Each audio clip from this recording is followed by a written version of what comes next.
तो जो अभी अभी जो आपने पढ़ा रेट ऑफ रिएक्शन में किस तरह से सोशियोमेट्रिक कोफिशिएंट डिवाइड करते हैं, उसको हम एक हाइपोथेटिकल रिएक्शन से भी पढ़ने की कोशिश करते हैं। This is our hypothetical reaction. हम इससे पढ़ने की कोशिश करते हैं कि किस तरह से चलेगा।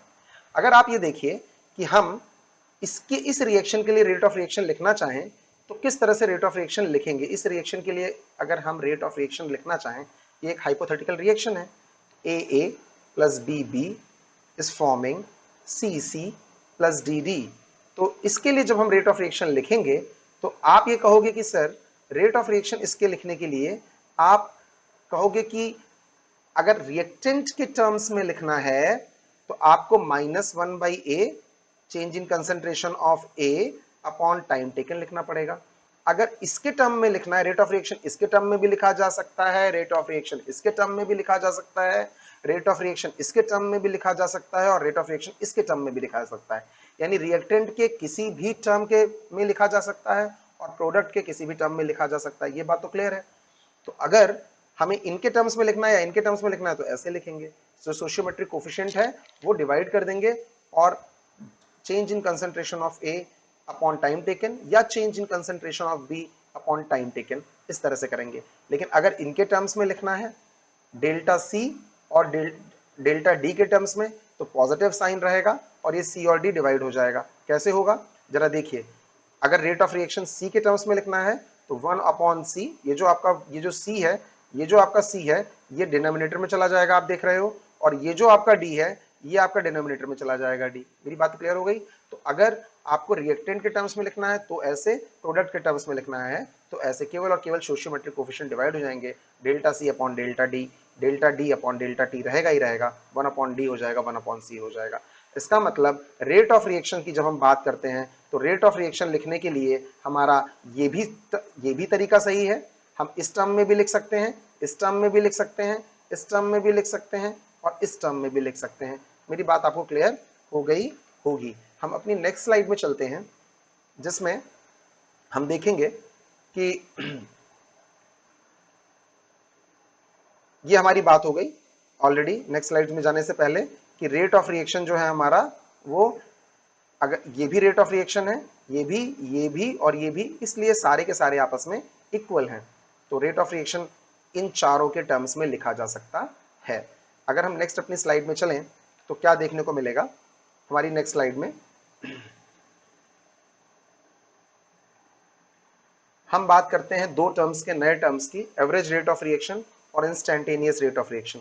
इसके बारे में भी मैंने आपको थोड़ी सी बात बताई थी कि एवरेज रेट ऑफ रिएक्शन क्या है और इंस्टैंटेनियस रेट ऑफ रिएक्शन क्या है। मैंने आपको बताया था कि अगर किसी दो टाइम इंटरवल के बीच में, दो टाइम इंटरवल है, यहां मतलब मान लीजिए 5वां सेकंड और 10वां सेकंड, तो 5वें सेकंड पे रिएक्टेंट की या प्रोडक्ट की कंसंट्रेशन एक होगी, 10वें सेकंड पे रिएक्टेंट और प्रोडक्ट की एक कंसंट्रेशन होगी। मैं फिर से बात कर रहा हूं, मैं एवरेज रेट ऑफ रिएक्शन और इंस्टैंटेनियस रेट ऑफ रिएक्शन के बारे में बता रहा हूं। मैंने इसका एग्जांपल ऐसे समझाया था कि मान लीजिए मुझे यहां से उड़न जाना है, तो यहां से उड़न जाने के लिए मेरी स्पीड एक कांस्टेंट नहीं रहेगी, पल पल बदलेगी। कभी रास्ते में कोई गाय आ गई तो कम हो गई, गड्ढा आ गया तो कम हो गया, खाली सड़क मिली तो बढ़ गई।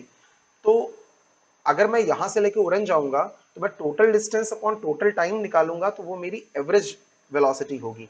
लेकिन किसी पर्टिकुलर इंस्टेंट ऑफ टाइम पे अगर कहा जाए कि सर आपकी 3:56 पर कितनी स्पीड थी, 3:56 37 पर कितनी स्पीड थी, तो वो पर्टिकुलर इंस्टेंट पे जो मेरी स्पीड होगी, वो मेरी जो मेरी वेलोसिटी होगी वो मेरी इंस्टैंटेनियस वेलोसिटी होगी या इंस्टैंटेनियस स्पीड होगी। उसी तरह से रेट ऑफ रिएक्शन भी होता है। रिएक्शन का जो रेट होता है वो थॉरोली सेम नहीं होता है, क्योंकि रेट ऑफ रिएक्शन डिपेंड करता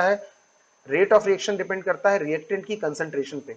जितना ज्यादा कंसंट्रेशन होगा उतना ज्यादा मॉलिक्यूल्स टकराएंगे, उतना ज्यादा प्रोडक्ट बनेगा। मॉलिक्यूल्स जैसे जैसे टकराएंगे, मॉलिक्यूल्स कोलाइड करेंगे तो प्रोडक्ट बनेगा। ये हम पढ़ चुके हैं क्लास 11 में। All collisions are not effective. So जब मॉलिक्यूल्स कोलाइड करेंगे, और प्रोडक्ट बनेगा तो कंसंट्रेशन धीरे धीरे कम होगी रिएक्टेंट की।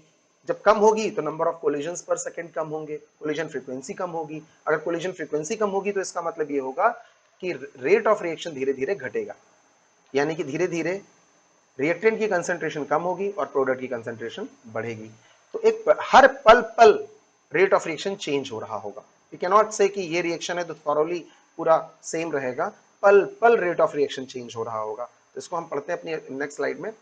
Average rate depends upon change in concentration of reactant, product and time taken for occur to change. ये जो आप अब तक करते आए हो कि डेल्टा, इससे पहले जो आपने इक्वेशन निकाली थी, जो इससे पहले जो भी निकाली थी आपने, ये वाली डेल्टा कि T1 टाइम पे A1 था, T2 टाइम पे A2 हो गया, उसको माइनस करके यहाँ और यहाँ करके जो रेट निकाला था, ये सारा एवरेज रेट है। अभी आपने कहा कि ये रेट ऑफ रिएक्शन को रिप्रेजेंट करते हैं, तो रेट ऑफ रिएक्शन को रिप्रेजेंट तो करते हैं, लेकिन किस तरह की रेट ऑफ रिएक्शन को रिप्रेजेंट करते हैं? ये एवरेज रेट ऑफ रिएक्शन को रिप्रेजेंट करते हैं। तो ये बात तो क्लियर होनी चाहिए कि ये चूंकि दो टाइम इंटरवल्स के बीच में लिया गया है रेट ऑफ रिएक्शन, इस वजह से ये एवरेज रेट को रिप्रेजेंट करते हैं। तो जब दो टाइम इंटरवल्स के बीच में कंसंट्रेशन पता करके रिएक्टेंट की या प्रोडक्ट की रेट ऑफ रिएक्शन पता किया जाता है, तो वो एवरेज रेट ऑफ रिएक्शन होता है। लेकिन किसी पर्टिकुलर इंस्टेंट ऑफ टाइम पर जब रेट ऑफ रिएक्शन पता किया जाता है तो वो इंस्टैंटेनियस रेट ऑफ रिएक्शन होता है। तो इन दोनों में यही अंतर है, किसी the rate of reaction at a particular instant of time और at a particular moment of a time is called instantaneous rate. और जब दो टाइम इंटरवल के बीच में पता किया जाता है कि T1 टाइम पे रिएक्टेंट की कंसंट्रेशन इतनी थी, T2 टाइम पे रिएक्टेंट की कंसंट्रेशन इतनी थी, ऊपर वाले को माइनस कर दिया, नीचे टाइम को माइनस कर दिया और निकाला, तो वो रेट ऑफ रिएक्शन जो होती है वो एवरेज रेट ऑफ रिएक्शन होती है। इस बात को ध्यान से अपने दिमाग में बिठा लीजिएगा। आगे हम बात करते हैं कि सर फिर अगर एवरेज रेट ऑफ रिएक्शन है तो ये क्या होगा, नीचे जो नीचे का टाइम डेल्टा टी होगा that will approaches to zero. तो यानी कि जब कभी भी इसी चीज को जो आपने अभी भी ये टर्म लिखा है, इसको D A by D T लिखें, delta A by delta T की जगह D A by D T लिखें, इसको D B by D T लिखें, क्योंकि delta T approaches to zero हो जाए। इसका मतलब अगर ये अप्रोचेस जीरो हो गया, अगर ये अप्रोचेस जीरो हो गया, ये टर्म अप्रोचेस जीरो हो गया, ये टर्म अप्रोचेस जीरो हो गया, ये टर्म अप्रोचेस जीरो हो गया, ये टर्म अप्रोचेस जीरो हो गया, तो अपने आप ही ये क्वांटिटी भी, अगर ये डेल्टा टी अप्रोचेस जीरो हो गया तो del A upon del T D A by D T हो जाएगा, ये D B by D T हो जाएगा, ये D C by D T हो जाएगा और ये D D by D T हो जाएगा। ये मुझे लगता है कि आपको इंस्टैंटेनियस रेट ऑफ रिएक्शन और एवरेज रेट ऑफ रिएक्शन समझ में आया होगा। ग्राफिकल मेथड से हम इसको कैसे समझ सकते हैं ये हम अभी अगली स्लाइड्स में देखेंगे। तो हमने कहा कि मान लीजिए, अभी फिर से वही उसी बात को हम दोहराते हैं कि average rate of reaction delta R by delta T है या delta P by delta T है। लेकिन अगर ये डेल्टा टी अप्रोचेस जीरो हो जाएगा तो उस केस में ये डेल्टा टी अप्रोचेस जीरो हो जाएगा तो ये बहुत छोटा हो जाएगा। अप्रोचेस जीरो, जीरो नहीं हो जाएगा, जीरो के लगभग, मतलब बहुत छोटा टाइम क्वांटिटी हो जाएगी। तो ये बहुत छोटी हो गई तो कंसंट्रेशन भी बहुत थोड़ी सी चेंज होगी। तो अगर हम इसको minus D R by D T लिखें और डीपी बाई डी टी लिखें, अगर डेल्टा टी अप्रोचेस जीरो हो जाए तो ये इंस्टैंटेनियस रेट को रिप्रेजेंट करेगा, जबकि delta R upon delta T average rate को रिप्रेजेंट करेगा। साथ ही साथ हम इसको पढ़ते हुए जरा सा, बहुत इंपॉर्टेंट है, बच्चे भूलते हैं कि unit of rate of reaction देख लिया जाए कि unit of rate of reaction क्या है। तो रेट ऑफ रिएक्शन की जो यूनिट होती है वो होती है मोल्स पर लीटर पर सेकेंड। ऊपर कंसंट्रेशन, नीचे टाइम, तो कंसंट्रेशन की यूनिट हो गई मोल्स पर लीटर और टाइम की यूनिट हो गई सेकेंड। तो इसका हो गया मोल्स पर लीटर पर सेकेंड। ये बात आपको क्लियर होनी चाहिए और क्लियर हो चुकी होगी। अगर क्लियर नहीं है तो हम अभी लाइव सेशन लेंगे गूगल मीट पर, वहां पर हम देखेंगे कि किस तरह से जो आपके डाउट सेशन है वो क्लियर करेंगे। आगे नेक्स्ट जो हमारा टॉपिक है वो इसी टॉपिक पे है कि हम इसको ग्राफिकल कैसे समझे। थोड़ी देर के लिए मान लीजिए कि ये आपका ग्राफ है रिएक्टेंट के लिए। पहले देख लें किसके किसके बीच प्लॉट है। एक रिएक्शन है, इस बात को हम समझते हैं इस तरह से कि, फिर से बात करते हैं इस बात की, अपने नेक्स्ट वीडियो में बात करेंगे हम इसकी। मेरा नेक्स्ट वीडियो आ रहा है अभी इसके बाद।